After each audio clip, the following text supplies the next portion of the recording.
Muito bem, agora faltam 10 minutos para as 3 horas da tarde. Nós estamos de volta com Conexão Futura, aqui na tela do seu canal Futura e também na internet no nosso site futura.org.br.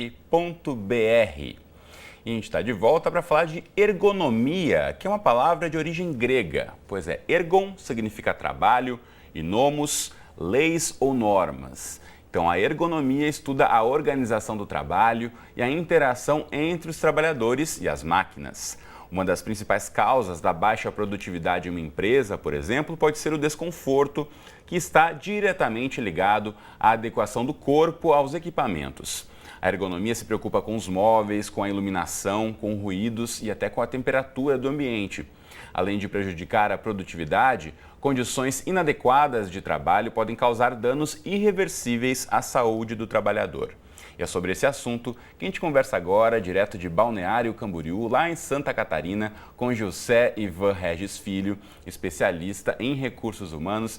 José, bem-vindo à Conexão Futura. Tudo bem com você? Tudo bem, boa tarde.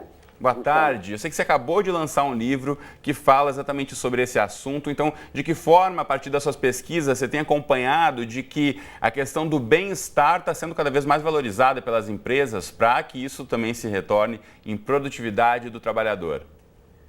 Certo. Nós acabamos de lançar um livro, sobre ergonomia e qualidade de vida no trabalho. Eu, com mais 3 colaboradores, a intenção de trazer uma linguagem assim, mais acessível para gerentes, engenheiros da produção, designers, e justamente a ergonomia ela está muito envolta em aspectos técnicos, né? Então, a abordagem é justamente uma abordagem assim, mais para gerentes, no seu ambiente de trabalho, possam trazer os aspectos de ergonomia.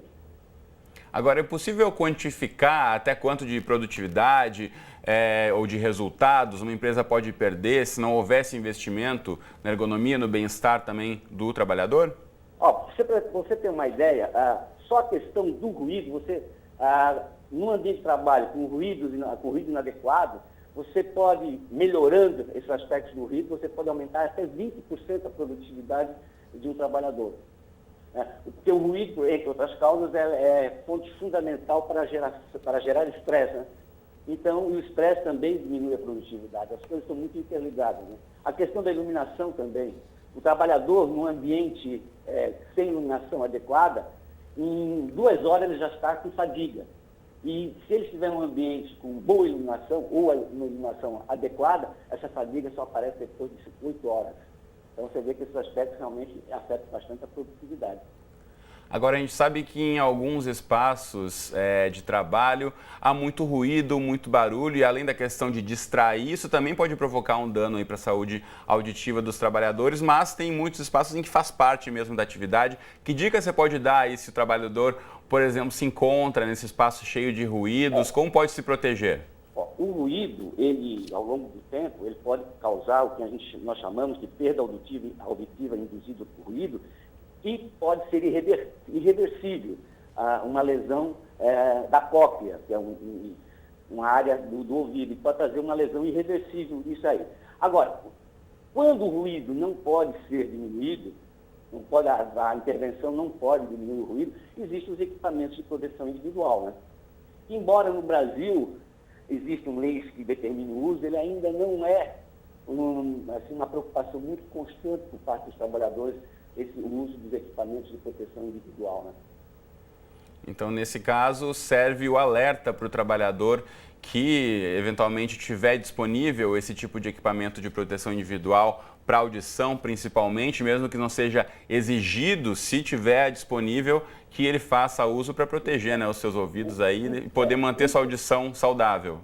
Exatamente. O importante sempre é que o ambiente obedeça a critérios ergonômicos, na questão do ruído, na questão da iluminação, mas não havendo possibilidade, existe equipamento de proteção individual que reduzem muito o perigo da exposição ao ruído, por exemplo, né? E outra questão fundamental de a gente falar aqui, José, em relação aos problemas de coluna, né? Você já mencionou um pouquinho, mas a gente sabe que cada vez mais as pessoas passam mais tempo em frente ao computador, sentadas no escritório, e aí também não tem o que fazer, você precisa fazer as atividades ali, digitando também. Que dica você pode dar para o dia a dia, o trabalhador que está assistindo a gente agora, de quanto tempo deve levantar, fazer um exercício, um alongamento, para não ficar muitas horas parado ali em frente ao computador?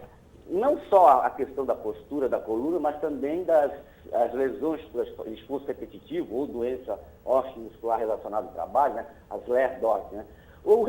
Se recomenda, a postura sempre preferível é a sentada ereta, que nós chamamos, ou seja, um ângulo entre quadril e coluna, né? De 90 graus, que nós chamamos de sentada ereta. E os intervalos, eles devem ser feitos no máximo a cada hora, com alguns exercícios de flexão, de relaxamento, né? E no livro, inclusive, quando nós tratamos da questão, um capítulo trata da questão da postura, nós falamos sobre alguns dos exercícios que servem para amenizar o problema de pessoas que têm que passar longas horas sentadas, né, na frente de um computador ou de uma máquina mesmo. É fundamental também a questão do alongamento, né? Você disse a cada hora se levantar, então fica a dica, né? Cada hora levantar da cadeira, tomar uma aguinha, vai no banheiro, vai dar uma caminhada pelo escritório. Existe exercício, inclusive, bem específico, né? Que nós chamamos de ginástica laboral, né? Para membro superior, para a coluna, que um trabalhador deve fazer a cada hora trabalhada, né? Por exemplo, os bancos, por exemplo, já têm essa exigência. Os digitadores já têm uma legislação que indica que a cada hora trabalhada tem que fazer um descanso de 10 minutos, né? E a ginástica laboral própria para cada membro utilizado, né? Se fica sentado, se trabalha muito com as mãos.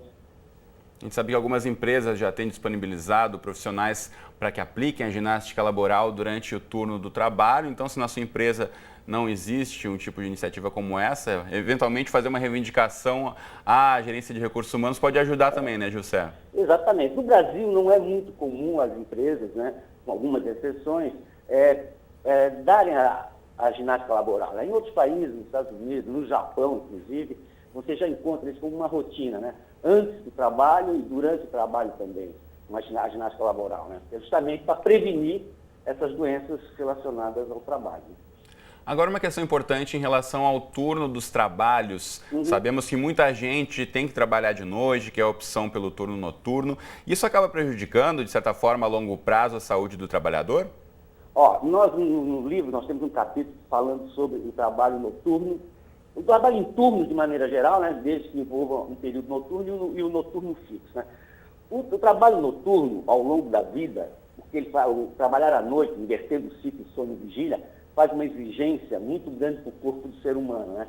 Ao longo da vida, você pode desenvolver o que nós chamamos de síndrome da má adaptação ao trabalho noturno.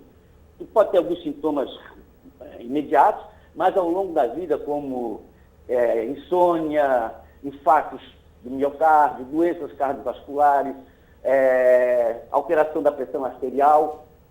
E se você pegar um trabalhador que trabalha há muitos anos noturno, por exemplo, e comparar com outro que não trabalha, esse trabalhador noturno ele envelhece 10 anos mais.